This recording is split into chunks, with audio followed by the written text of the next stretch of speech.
Gerak berikut. 1. Air hujan jatuh dari atap rumah.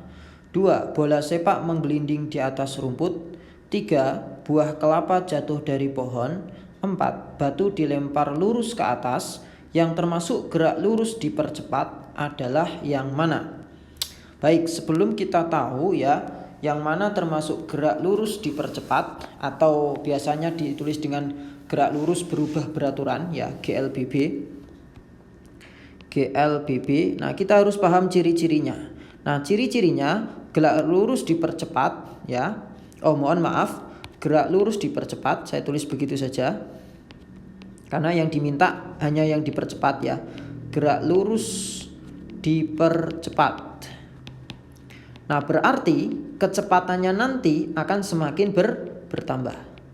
Kecepatan semakin bertambah. Nah, itu menunjukkan nanti dipercepat ya.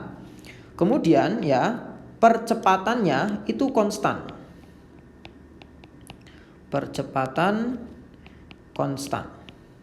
Jadi meskipun kecepatannya berubah ya, tapi percepatannya itu konstan. Nah, itu ciri-ciri gerak lurus dipercepat. Nah, kita lihat 1. Air hujan jatuh dari atap rumah. Oke, kalau kita perhatikan air hujan yang jatuh dari atap rumah, maka awalnya tetesan air hujan itu kecepatan awalnya adalah 0 ya. Jadi V0-nya ini 0. Kemudian lama-kelamaan ketika sudah sampai di titik tertentu ya, kecepatannya itu ada nilainya V gitu ya. Maka kecepatannya bertambah dan percepatannya yaitu konstan. Nah, percepatannya apa itu? Percepatannya gravitasi 10 meter per sekon kuadrat ya. Sehingga pernyataan 1 ini benar. Kemudian untuk pernyataan kedua, bola sepak menggelinding di atas rumput. Nah, bola sepak menggelinding di atas rumput. Jadi kalau saya gambarkan ini rumputnya gitu ya. Nah, ini ada, kalau karena rumput maka sudah pasti ada gaya geseknya. Kemudian ada bola sepak ini menggelinding yang awalnya itu kecepatannya adalah V0, ada nilainya. Nah, karena ada gaya hambatnya, maka sudah pasti nanti lama-kelamaan akan berhenti gitu ya. Nah, atau kecepatannya itu akan berkurang. Jadi ini menjadi V, mungkin V-nya nanti bisa sampai 0, sampai berhenti ya. Jadi kecepatannya berkurang.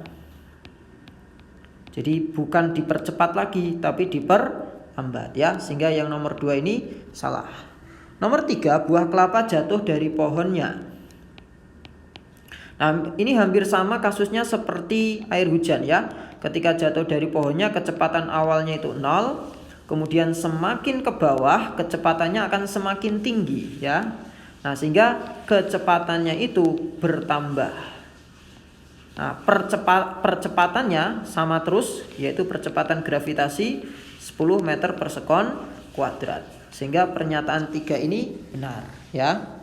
Pernyataan keempat, batu dilempar lurus ke atas. Nah, kalau kita perhatikan ada batu dilempar lurus ke atas, maka lama-kelamaan kecepatannya akan makin kecil ya, sehingga sampai di titik tertinggi nanti akan berhenti. Sehingga nomor 4 itu salah ya, karena geraknya diperlambat. Sehingga yang benar adalah 1 dan 3, maka jawabannya adalah B.